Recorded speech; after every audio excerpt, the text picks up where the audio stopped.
Hello and welcome to Pop of Passion. Join me, Jax Barker, comedian and highly sensitive person, along with a guest every other week as we delve into our deepest passions, from being a plant dad to conquering insecurity with comedy.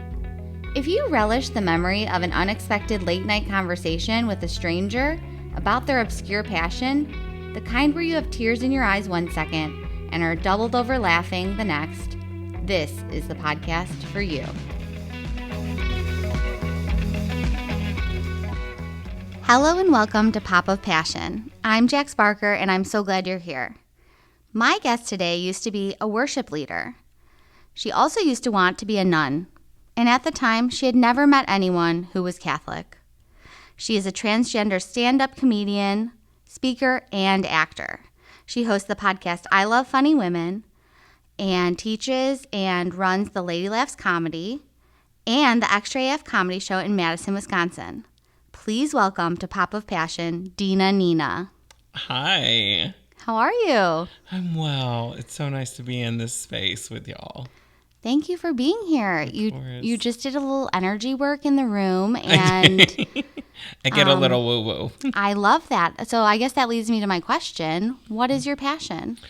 Gosh, so I love comedy. I love finding ways to help empower women, give them tools to empower themselves, and I love the woo-woo stuff. Like, I like all things woo-woo. Absolutely. All things woo.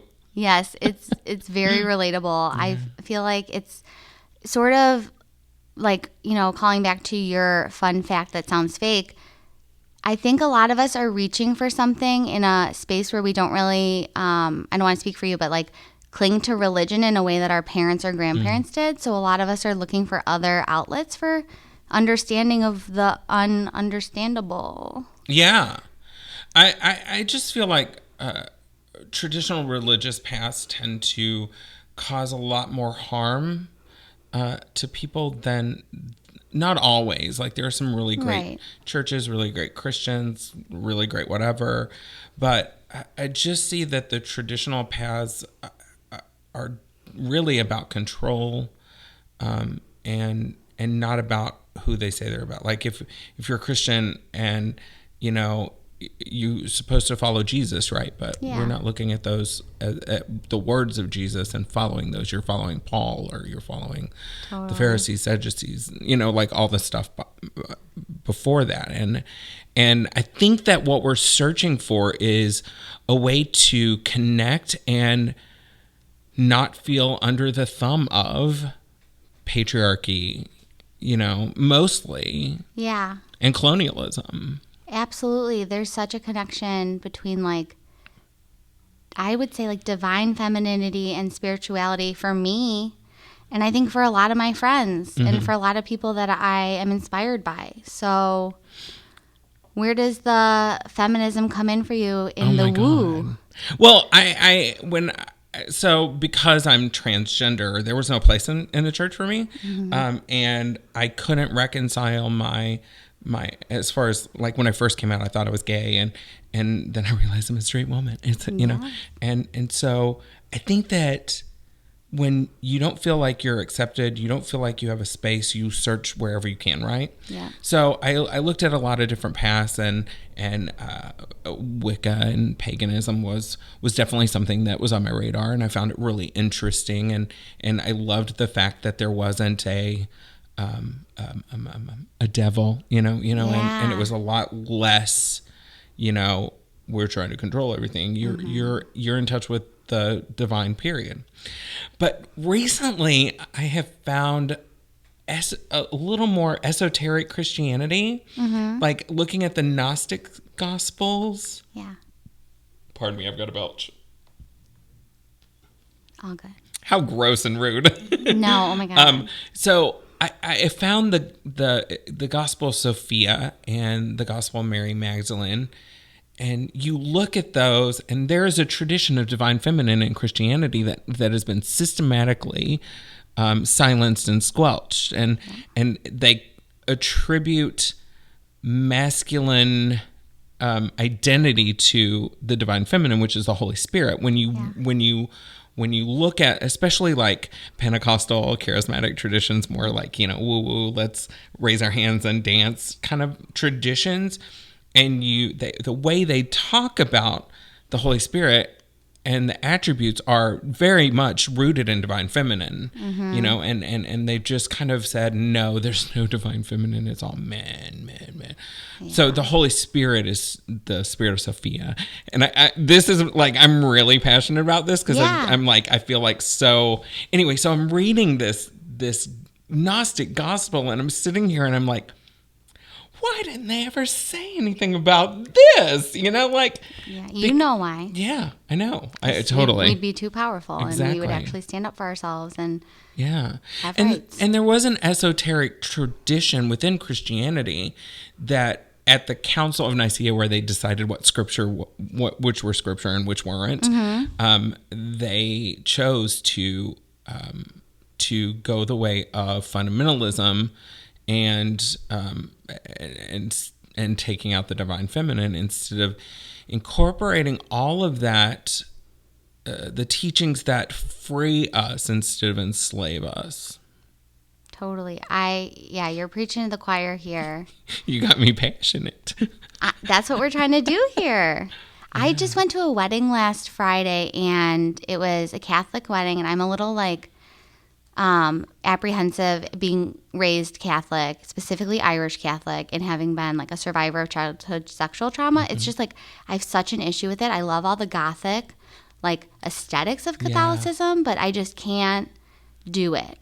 And it hurts because that's how I was raised. But I found in the Mass when they went to pray to Mary, that portion of the marriage, I was so overwhelmed with emotion and gratitude that was shocking to me, because I was like, oh, I talk about how I hate Catholicism all the time, and it's like, I think they should have a special pew for me, so I can make a quick exit when I start crying. It just is a little... don't get too emotional in spirituality. Right?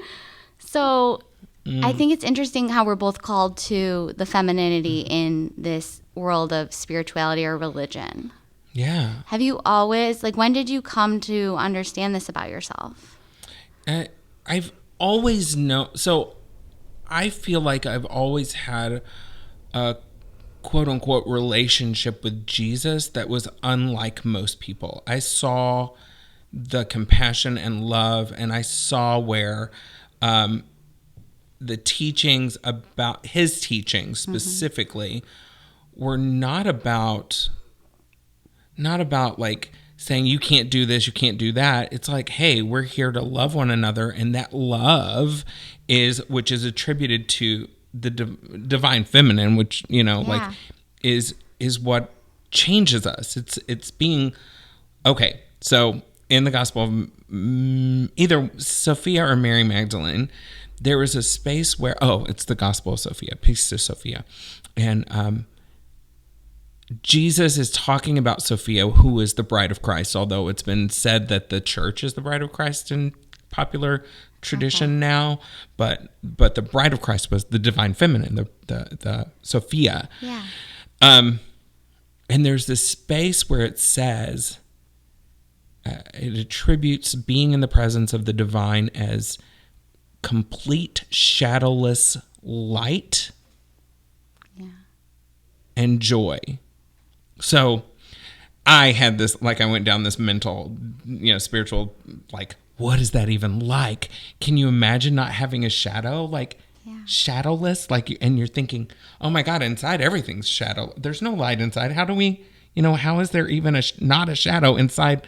There's got to be a light source, and there's got to be, right? Yeah, unless you're Peter Pan, you got to have a shadow. But even, even still inside. Totally, inside there has to be a shadow. So I'm it led me to realizing that being in the presence of the divine is being completely seen, completely known.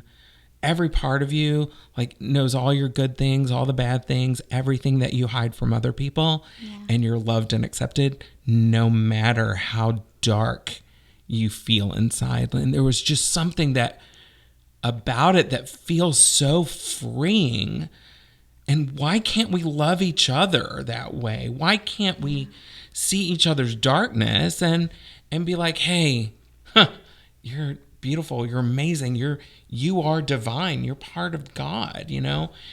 And just put all of those, even ourselves, like we don't even love ourselves that much, you know, like we can't, like I judge myself constantly, you know, and I just like before I had somebody who told somebody else about me that I was talentless and nobody liked me, which I'm like, okay, I need to look at the bridgestones and be like, you know, this is how I know that I'm on the right track. And I, you know, anyway, so I'm sitting there and I get information from somebody that's completely false. Mm-hmm. Absolutely. You know? Yeah, completely false.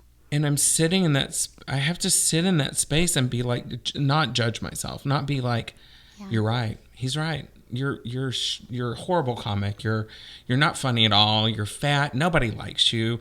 You're that kid on the playground in junior high. You know, you're the kid who nobody in small town Texas understood. You know? Yeah, it's triggering. Yeah.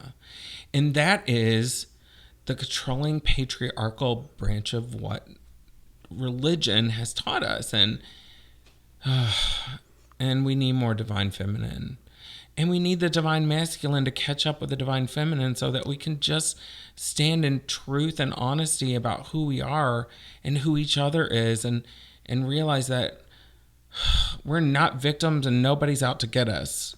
Yes. That is so important because so many people are so defensive all the time and they think people are attacking them when they're not even talking about them. Well, we're told there's always an enemy. There's a devil that's seeking to destroy you constantly. You know, the aliens are coming and they're going to eat us. You know, they're going to take over our bodies. You know, the Russia's after us, China's after us, and they're like the U.S. is after us. You know, like we're all after each other. And why can't we just be like, hey, we're all on this freaking planet together? Yeah. And if we don't love each other and work together, like, I don't know. I had this realization. I was talking and you know, when we talk shit about people, I'm sorry, I don't know if I can curse. You can absolutely curse. When we talk shit about people, well, people talk shit about us. And that's what that is. Like, I talk shit about people, I'm getting talked about, you know? It's just part of what we experience and what we draw into our reality. So how do we sit in that space of, and it's hard, it's not easy, it's a struggle, and even when you think you're good at it, you're not, you know, it comes back and bites you in the ass, and that darkness rears its head. But there's not an enemy out to get us if we just allow ourselves to be like, I'm not competing against, like, I'm not competing against you. No. You're hilarious and adorable and amazing, and your comedy is so much different than mine, you know, like, and even if there's another trans comic, like, why are we fighting against each other? Why aren't we just working together and lifting everyone up? Yeah, you know? I think we really, especially as Americans, I think we like live on fear because it gives us adrenaline and it pushes us forward, but it's like, that's not any way to live.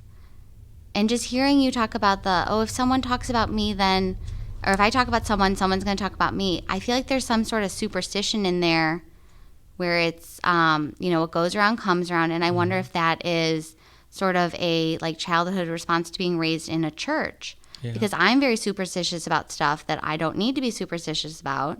What we reap, we sow. I mean, exactly. Like if you were ever, you know, grow plants or, which I kill plants, but like I grew up on a farm, you know, like if I plant corn, I'm going to get corn. You know, I'm planting shit talking. What am I going to get a crop of? You know, like, so, I mean, when we look at it, like, really it comes back to me that this person's talking shit about me. Because I did it about other people, you know, in other ways. So I don't know. It's like when they say when you're pointing at somebody, like there's 3 other fingers pointing back at you. It's kind of like, I don't like this feeling of having to grow. I'm so tired of growing, you guys. Yes, I feel that because in therapy, I've really been working on like imagining that I have been planting seeds for years and now they're starting to blossom, and it's kind of scary because I've been watering them and I've been giving them sunshine, and now things are happening and I'm like, no, go back in. And it's like hard to accept positive change in your life. I planted an iris. Yeah. And this is not an iris. Oh my gosh. And it's like, it's a sunflower, and like, oh, well, I don't like yellow and I don't look good in yellow. And it's like a whole friggin' thing. Yeah. And it's hard to like accept good things that come your way sometimes. Yeah. And I think that's related to being raised a certain way and thinking, oh, even just, your body is like unclean or it's not heavenly. It's not a heavenly body because we're on earth. And it's like, no, I think that leads to a lot of, body issues and food stuff. Yeah. Oh God. Yeah. I mean, I have gained probably 20 pounds since the beginning of the pandemic. And I am ashamed. But I shouldn't be. Like, it's just a body, right? Yeah, I say it's like a flesh vessel. Yeah, it's our 3D vehicle. Like, totally. If we're on this 3D realm, yeah, this is what we are, and what can we learn from it? And I think the more we learn to love ourselves no matter what damn size we are. Mm-hmm. Because I'm all like talking about people and I'm like, you are gorgeous no matter what size you are. You're amazing. But then I'm like, oh, I have a stretch mark. Oh, like my belly's hanging over my belt more than I want it to. Oh, my, You have to talk to yourself like as if you're your best friend. And even that's hard sometimes because your best friend can get on your nerves. Mm-hmm. But what helps me is I think of my little cousins and I try and think, how would I talk to Maeve? Yeah. Because that's the only way to get it through my thick fucking skull to be nice to myself. And when I'm nice to myself, I feel better. Yeah. But it's real hard because you're rewiring all these tapes in your head. Yeah. It's exhausting work, but it needs to be done. Yeah. I'm tired of it, though. I know. It's a lot. But I do appreciate your humor in regards to your size. Like when you said in one stand-up special that you're giving up Spanx for the new year. Like my Spanx right now go up to my bra line. And I totally didn't give up Spanx. Like I could still never wear them. No, my thighs bleed if I don't wear them. I have to wear something. Amen. Come on. I think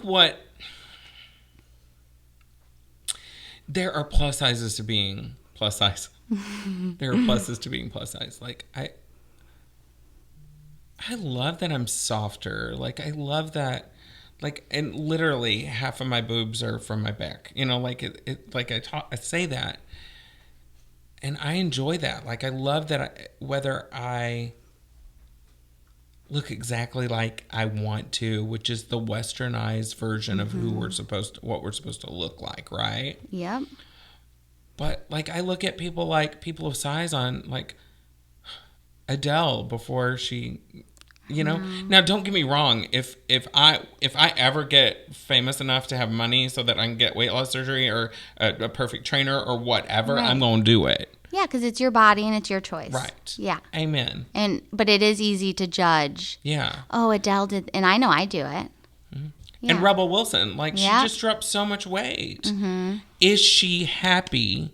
Is she comfortable? Yeah. And is she doing it because she wants to do it? Or is she doing it because if she doesn't, she's not going to get more work? But also there's like the whole Hollywood thing is when you're a woman of size and you are known as a woman of size, booking size, big size parts, and you lose a lot of weight, they're like, we don't even know who you are. We don't know. You're competing. So just... like, stop competing. Just be yourself. Absolutely. And, like, I want to lose weight. Like, I feel like about 30 to 40 pounds lighter than I am now is where I feel most comfortable. Okay, yeah. You know what I mean? And I'm not super comfortable because I've let myself go. Let's be honest. I've been in bed most of the time high. Like, this has kind of, like, been my coping mechanism for the last year and a half. We're going through a complete societal trauma all together, but we aren't talking about it. Mm-hmm. I mean, we are, but people aren't talking about it. top of all the trauma that we get just from existing in this world, in this planet, in a society that is not accepting of who we are as especially as women and queer people. Absolutely. Do you find like support in any specific community within the like woo or comedy or like feminist circles? Like what would you, if you know someone out there's listening and they don't have these circles, so like how could someone get the support? I mean, find awesome women that are doing rad things and lifting each other up. Like I hate it, and I realize that it's so ingrained from the society that we are supposed to talk shit about each other. Yeah. And we're supposed to feel threatened when a woman comes in and they're funnier than us. But one of the things from doing Lady Laughs Comedy Festival and creating this space for women, by women, is that there's something fucking amazing and beautiful that happens when the pressures of male comics and that's not to say that, like, I love guys. Like, I sleep with guys. I date guys, cis guys generally. I don't mind a trans guy. I don't mind white guys. I don't mind any... I like guys. Yeah. You know, but there's something that's beautiful that happens when they are not in the room with us. When we don't feel the pressure to perform for a booker, when we don't feel the pressure to perform for the dudes who, you know, talk to the bookers, that talk to that are producing local shows, when there is not that pressure, it's just a bunch of women having a good time and being funny and doing badass work on a stage, and that's all I ever want. Yeah, it's so powerful. Yeah, really. And I'm about to cry about it because I had my shot yesterday, so I'm a little estrogeny. But also because, this, you can cry. I cry all the time. We are so incredibly powerful, first of all, as human beings, but as women, I'm so honored to have been able to be the woman that I am. Like, there is nothing better than being a woman. There's nothing harder than being a woman. Mm-hmm. There's nothing harder than being a badass woman, you know? But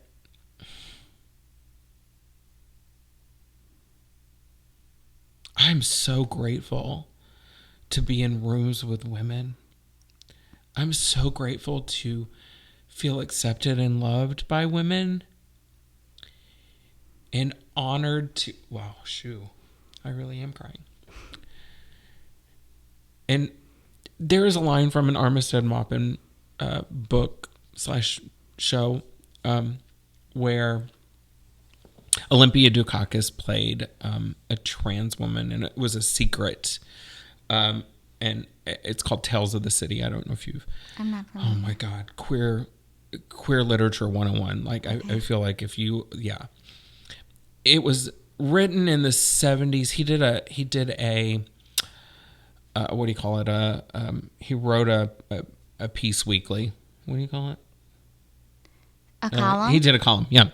And it was based on queer culture in San Francisco in the 60s, 70s, I think. And so he wrote, and it was called Tales of the City. So he wrote for a very conservative newspaper in San Francisco, but the things that he wrote about were like queer culture and how cis straight women interacted with the queer culture and everything. It was so interesting. And one of the characters had a secret, and you thought she murdered somebody, but at the end you find out she was a trans woman.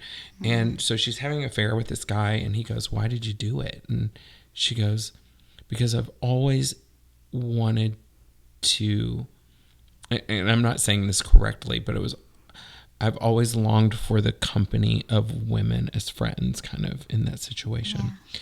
And that was not the reason I started. I didn't even know that. And as a trans woman who was socialized in cis gay male drag culture and gay culture, there was there's a lot of, I didn't understand who women were.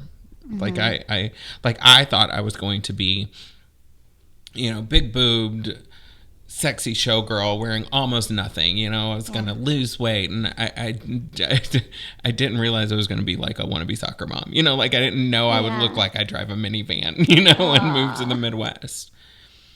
And I think that line, that truth about someone who just wants to be friends and in this friendly relationship with women, I didn't know I wanted that. But literally, it's all I ever want. Like, I want to work with women all the time. Because when we get together and we put aside all that BS, that competition, we're fucking unstoppable. Yep. Make shit happen. Yeah. Wow. Yeah. I remember hearing you say you didn't expect to find such a community, specifically in the Midwest. Mm-hmm. And I feel, as someone who grew up in the Midwest, and I've lived in Chicago basically my whole life other than college, the female friendships that I forged in the Midwest are like, I'm going to cry. They're just like the most important thing in my life. You know what I mean? I don't have a romantic partner, but like my female friendships feed me so much that I almost think I don't need it. Not to be like, oh, in Sex and the City when Charlotte's like, we'll be each other's love of our lives, and the guys can just be something extra. It's like, when I watch that episode, I cry because that's already my reality. And I never thought that would be, growing up on rom-coms, I thought, oh, you need a man, blah, blah, blah. No, I'm fulfilled. Yeah. And so I grew up in Texas. I lived in New York and LA, and I transitioned in LA. And there's such this pressure to adhere to those beauty standards of the Hollywood starlet, or, and I had a lot of pressure from the showgirls, drag queens that were around me, and they were always like, you should just live your life as a woman today. And it's like, I want nothing more to have been born cisgender woman, like that would have made all of my life a lot easier, but it wouldn't have made me who I am. Mm-hmm. And I never had I had really close friendships with girls growing up, but in LA, most of my friends were like gay men, cis gay men, and I love them. Yeah. Like, it was a fun time, but there was for me a craving of the things that I didn't get as a trans person. Like, having a child, going to a football game in Texas was everything. Like the crisp fall air, hot chocolate, yelling, "Go Bobcats!" Like there was something about that I really felt like I needed. Mm-hmm. And as a trans person, like, and this was a long time ago. Like, it was at 15 years ago. Mm-hmm. I started comedy around the same time, which was so weird. But I transitioned 15 years ago, and I'm in this space, and I'm like, I don't know what to expect. Plus, I'm in Los Angeles, and I can't get a job, and it was hard. It was tough, and it was hard enough in Los Angeles. I didn't know what to expect in the middle of the country. Yeah. Because I'm a different person now, and most of society views me as a freak, honestly. And so it was scary moving to the middle of the country, like, and my friend's like, don't worry, I live in Madison most of the time, but I move a lot because I move a lot. So I was moving to Madison before going to Little Rock, Arkansas, Mm-hmm. And I got to Madison, and I was like, there was another trans person working at this little diner that I worked at, and I was like, this is so exciting. I didn't even know that many trans people in LA. And then I just started meeting people, and everybody was so warm and loving and cool. And I was like, I think I'm not going to go to Arkansas. Yeah. Which is probably the best decision. And then I'm looking to do shows, and so I'm asking my LA friends where, who in Chicago. And my friend was like, talk to Kelsey Huff. Here's her info. And I was like, cool. And then I got into Chicago Women's Funny Festival, Kelsey met some other women.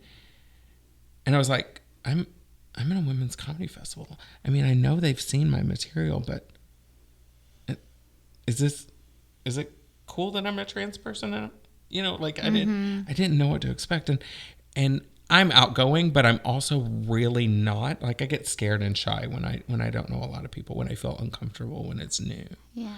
And so I don't talk. So I don't think I talked to a lot of people, but I did meet Kelsey, and I met a couple other people that Amy, Sumter, and then they asked me to come down and do the Kates, and everything, like I just felt like,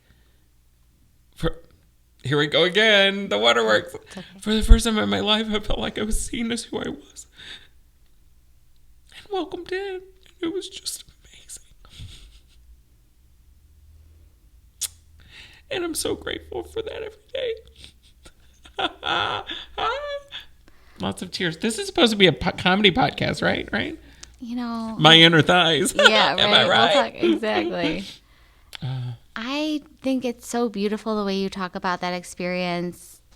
I know I have had a completely different experience to you, but I was also, the Chicago Women's Funny Festival was the first festival I got into, and it was sort of like, I remember I was like, this is it.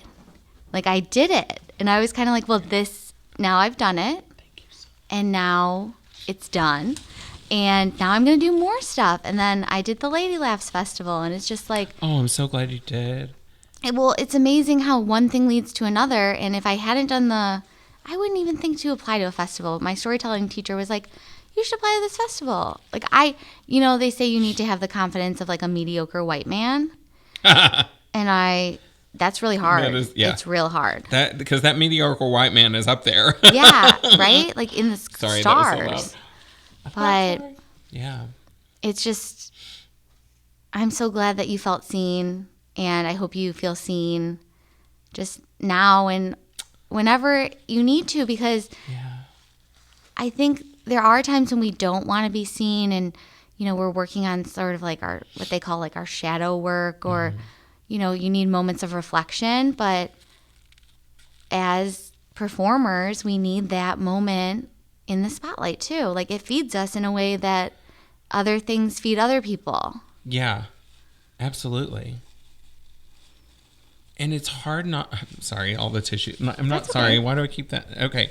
Thank you for the tissue. And tears are dry-ish. For now. So, I know, right? I'm going to cry again in 5 seconds. Great. Yeah, I mean, as somebody who's always been a performer... I struggle with not being recognized, not being seen. And I think that cis men are so threatened by the power of women. I think they're threatened, and I don't want them to be threatened, but also you need to realize that we're all in this. We're on this planet. We are half of the population, Yeah. As trans people, like we're not that big, but we're here. And I just feel like don't be threatened. Just welcome us to the fucking table, and let's not fight. Let's just come together and be magical and collaborate. Yeah. Not compete. And I think that's one, like I toyed with the idea of having a competition as part of, the best of the fest kind of thing for Lady Laughs when we started. And I toyed with that idea, and I was like, I hate that idea. I hate competitions. Honestly, all competitions are your buddies are probably the judges, and if it's an audience participation, they're going to automatically think you're funnier, and when you bring 20 people in a crowd of 10 or that doesn't numerically No, yeah. add up, but like, you know what I mean? Like, Yeah. when you stack the audience, it's not a true competition. Like, it's not truth. And so I don't like competition, but when we all work together and just try to put our egos aside, and that's hard because I have a big ego. I get it. I don't know what you're talking about. But when we just work together and amplify each other, like, that's the space we're all supposed to live in as humans. Like, Yeah. like, we didn't get to having technology by pretending like we're the only ones who has the information. We didn't get out of the wheel and, you know, Yeah. and stick stage of existence by hoarding, you know, resources. Yeah. We evolved from that by sharing and realizing that we're all like, there's a good chance that a saber-toothed tiger is going to jump out and kill us, you know, like I'm Totally. sure that's not like whatever. Yeah. But, No, I get what you're but saying. you know what I mean? Like, and then there's so many things that are coming out, like how, like, there's this lady I follow and I can't even remember what her channel's name is, but every time she talks about pre-colonial African tribes, and talks about the introduction of colonialism introduced patriarchal, homophobic, transphobic, all of this, like all of this stuff that we're struggling with in 2021, you know, and seeing that and knowing that and hearing that, like, pre-colonial tribes in Africa recognized a third gender, or, you know, or some of them didn't even give a gender until you told them that you were a woman or a man, you know, and men were allowed to marry men, and women were allowed to marry women, and it wasn't frowned upon, and you know, like, women were able to be chiefs and all of this stuff. Like, looking at that and hearing that, I'm just like, man. Yeah, it's mind-blowing. I like to blame everything on, you know, like the Reagan administration, but also the British. I just find there's so many things you can look back to, and it's like, well, it all stems back. I mean, it stems further back than that. Like look at the Roman Empire. Yeah. Like, Romans were trying to monopolize and, you know, subjugate people, and made them work for a living. Right? I mean, you go back to ancient Egypt. You know, there was that too. Like, when we are fighting for something that's more than equality, when we're fighting for dominance, it's just showing our fear. yeah. Like, don't fight for dominance, share resources. Be like, there's something so magical in a community that works together for the betterment of each other. Like, the thing that's so frustrating about society right now is we're so scared because they're going to take away our jobs. Those jobs are not jobs you're applying for. Yeah. You know? Exactly. And even still, we should have an equal wage that affords us human existence. Like, I think about, as someone who has had a lot of poverty in my experience, you know, because I brought it in, you know, like, I don't like it, but like, I sat here and I think about, like, God, if I how do you live without money? Like, how could you exist without, you know, and like, it's so expensive just to have an apartment, like, just to exist, you know. Not, I mean, even if you don't have like a car, like, you know, you're just basic housing and food and existence. Forget about healthcare, you know, like, Right. Yeah. Last on the list. right. It's so expensive, and we're not. I just want us to all care about each other, and we don't. Like, we're just caring about ourselves, and like, look, I care about myself. I want that part, you know. I want to make money. I want a house. I want, you know, I want things, but I want things so that I can feel more comfortable sharing and being part of, like, a bigger picture. Absolutely. God, I'm so obnoxiously No. idealistic. No. I was going to say, like, I don't want to accidentally quote a moderate Democrat, but, like, we are better together. I don't know who said that. I feel like it was probably a moderate Democrat whose views I do not agree with. Right. But it's almost like if we could get together and figure out this, like, capitalist hellscape, maybe we could have a better quality of life as humans, and maybe then we could figure out climate change and, like, you know, it would just make, and then we'd feel more comfortable. I mean, this planet is for everybody, not just the U.S. Like, exactly. Climate change affects everybody. Is everybody. So why is everyone not working together? I know. Yeah. It's gross. I mean, but there's, if we were able to, capitalism, and when it comes down to it, we are not a democracy. We are a republic. Yeah. Like, we vote democratically, but it's not democratic. Like, no. Because if it were democratic, we would have had, like, there wouldn't have been a Republican president for, like, the last 8 or 9. Yeah. You know what I mean? Yep.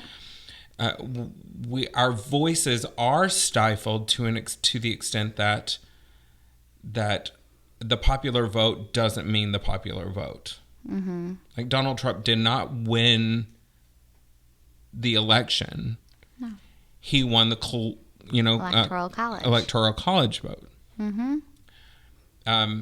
George Bush, like, it goes back to there. I know, know, like that. So hanging chads. So like, what the majority of society wants is not being heard. Yeah. And is not being implemented. So I understand it, but when it comes down to it, everything that this political system, for the most part, does is it amplifies those in power and gives those in power more power.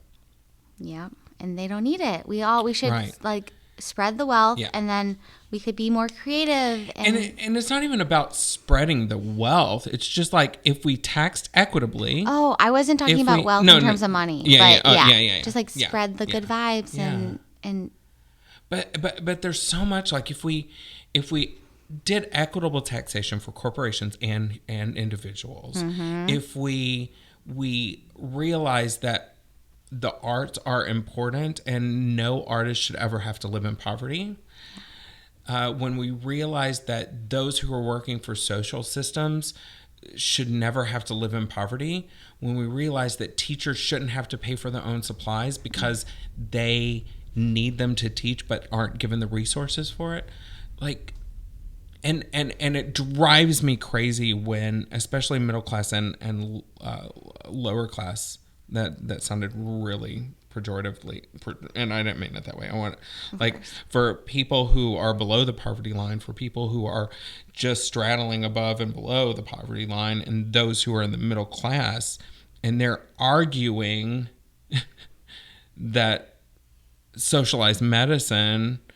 is going to take away, or I don't understand immigration. Like, why do we have to have that? Like, I understand making sure that, like, people that are known terrorists don't come in, but like, these people they didn't travel thousands of miles from their home because they wanted to leave their home. Right. They left their home for a better life for their child, which is the reason all of the Europeans came over to this country, right? So the Europeans come over, and then we kill everybody or cause a pandemic that kills everybody. Mm-hmm. You know, like, I don't understand why we just can't find a way to be like, hey, I care about this person. This person is a human being. I care about you. Mm-hmm. I want you to have, I mean, maybe I work harder for something and I get more. Cool, right? Yeah. But the systems aren't set up for poorer people to get out of poverty. Yeah. Like, poorer people, as someone who's been a poorer person, and luckily I'm not necessarily in that bracket now, like, as someone who is in that cycle of poverty, I'm paying more for my car. I'm paying more for in my bank. I'm paying more for every freaking thing that I pay for. Mm-hmm. and I'm getting less, and we didn't. So now you're getting me into politics. So no, but poverty is expensive, and it gets it's more me expensive. riled up. It sucks. Yeah. Yeah, someone needs to do something about it. Joe Biden, AOC, are you listening? They listen, actually. They rate and reviewed on iTunes, so I know they listen. Awesome. I just want more people to think with their hearts. Mm-hmm. Like, I don't care if you're Republican, Democrat, like, whatever. Just don't be an asshole. Just let's find ways to make life better for everyone, and not just the rich people in your district, or not just the Christians in your area. You know, we're all part of this, and we had a social contract when we came to this country to separate church and state, and that is getting too enmeshed, and we said that this is a land of opportunity, yet we kill people and don't give them opportunity, and we keep them enslaved, economically. Gosh. Well, if only there was a way for just like the world as humanity to find a way back to the divine feminine, like maybe things would be, because I feel like it's not maybe the answer, but it feels like a answer. It can't hurt. It's part of it. Yeah. Like when we realize that and I'm so woo woo. Like we're spiritual beings. Like and I feel like, and my favorite science is pseudoscience. So I'm like scientifically, like we see that we're connected, and that there are things that are beyond our understanding. And when we sit down and just try to find love and acceptance for ourselves, then we start to find love and acceptance for everyone around us.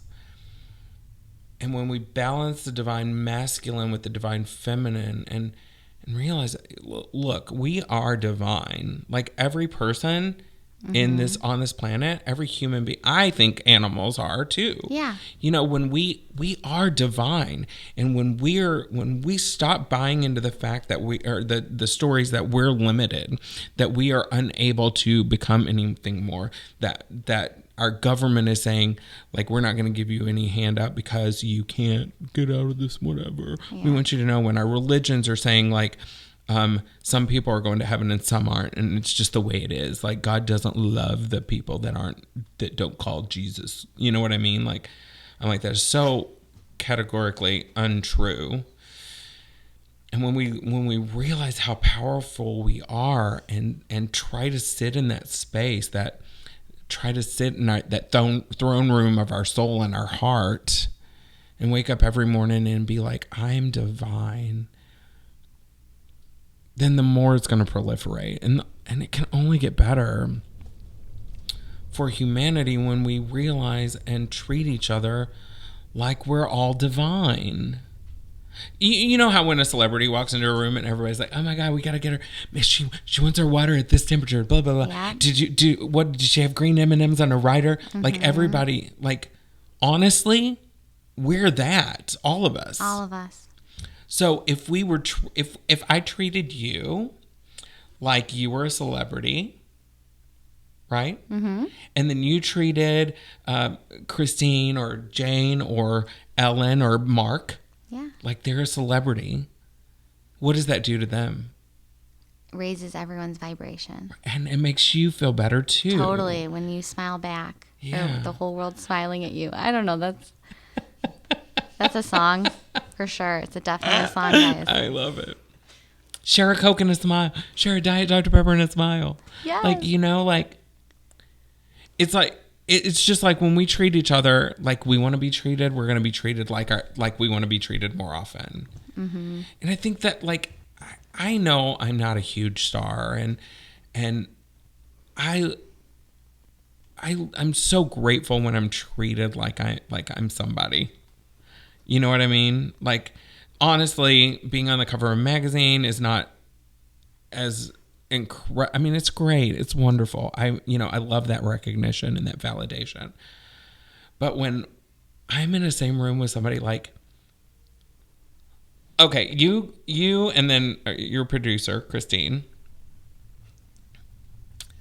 I I think you guys are so talented and so amazing. And I feel, I'm just like, oh my God, you're so cute. You're so amazing. You're so sweet. You're into the, you're in it. And Christine comes in and she's so talented, and like watching her on stage just kills me every single time. And, like when we treat each other like that, we're going to be treated like that more. Yeah. And if we just start doing that all around, it only makes the planet better. And at some point, somebody will be like, oh, yeah, they deserve to get health care. Fingers crossed. Right? Oh, yeah, they deserve to have their vote counted. I mean, we'll see. Maybe we'll go somewhere else and not kill people the next time we go there. Yeah, we should try that. We should try that. With Mars or whatever. Right? All those people on Mars. We've had a colony on Mars forever, so. Oh, okay. Well, that's a podcast for a different time. Dina Nina, this was beautiful. I have learned so much. I feel like I've had a spiritual experience just in this conversation. Like, I'm realizing things. 2013 is the year of realizing things, as Kylie Jenner once said. Not to quote a Kardashian, but I do have a question, a little pop pondering for you. Oh, pop pondering. Just a fun little question I like to ask. So Snap, Crackle, and Pop are the cartoon mascots for Rice Krispies. Who's the hottest cereal mascot, in your opinion? The hottest cereal mascot? I mean, Frankenberry. I love that. I'm like, what? Yeah. You with those bolts, baby. Mm-hmm. I see that. I remember watching, Unwrapped on the Food Channel when I was in, 6th grade, and I'd never seen Frankenberry or Boo Berry in the stores. So I don't even know what website I went on in 2004 and looked up Boo Berry, and I ordered a bunch of boxes. I had to ask my mom for her credit card. It was a whole thing. And then I was like, oh, that's fine. It was such an ordeal because I saw it on the Food Network, and it was special. I'd never heard of it. And then but then there's the Lucky Charms guy. Okay. He's pretty magically delicious. I just am thinking yeah. I like a short guy. Good for you. That's a cougar sound. I like that. Yeah, you're an accidental cougar, or what was the word you say? In your set, you say, I'm a blank cougar. You didn't mean to, but guys in their 20s. Oh, I don't know. That was a riff, apparently. Okay, great. Well, it stuck in my mind. I do like guys in their 20s. Yeah. I think I would say, the Trix rabbit, could do some things, a lot of energy. I don't know. Yeah. I mean, maybe I could teach the Trix rabbit most some cis tricks. white guys or straight white guys are like Jack or like oh my rabbits gosh. Anyway, so. But not for kids, But not for kids. On that note, we'll do our passion plugs. Would you like to go first, or would you like me to plug my passion plug? Okay. So I was going, my passion plug today goes out to my right-hand woman, my partner in pop, my producer, Christine Ferrera. Yay. She has a Patreon where you can support her work as a comedian, storyteller, and video artist. And she merges performance art and stand-up comedy to create a singular, bizarre, and often absurdist work that challenges social hierarchies with a gut punch of truth. So you can go to the show notes or visit patreon.com/Christine Ferrera, Ferrera, to sign up to support this wonderful artist who I could not live without, and this podcast would not exist without. So thank you to Christine. Dina Nina, what would you like to plug? I don't have anything really coming up right now, and we're on hiatus for a moment on the podcast, but obviously I love funnywomen.com, Lady Laughs Comedy, but also Lalita Dee. She's my co-host on part of the podcast, the I Love Funny Women podcast. She is an incredible comedian who now lives in the Bay Area. I wish I could go through all the women that I want everybody to go after, follow. But Lalita Dee, she's kind of like yeah. my rock. I love that. Yeah. I had the honor of being in the Lady Laughs Festival with Lalita Dee. And I was just like, oh my gosh. Like, blew my mind. And it was such a special thing to be a part of, something with women in comedy. And it was during the pandemic. It was like last September. It was just, I felt so honored to be surrounded by so many funny women, yourself included. And it's just really cool that led to us sitting here and having this conversation that's blown my mind. So thank you so much for this conversation.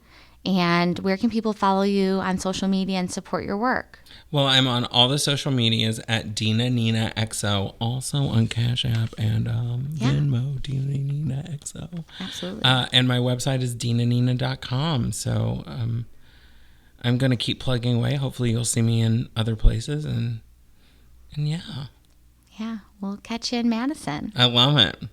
Well, thank you all for listening to Pop of Passion, produced by Christine Ferrera at the Lincoln Lodge. Please follow the show on social media at Pop of Passion and at popofpassionpodcast.com. I'm Jack Sparker. Go out and be the light, living your passion.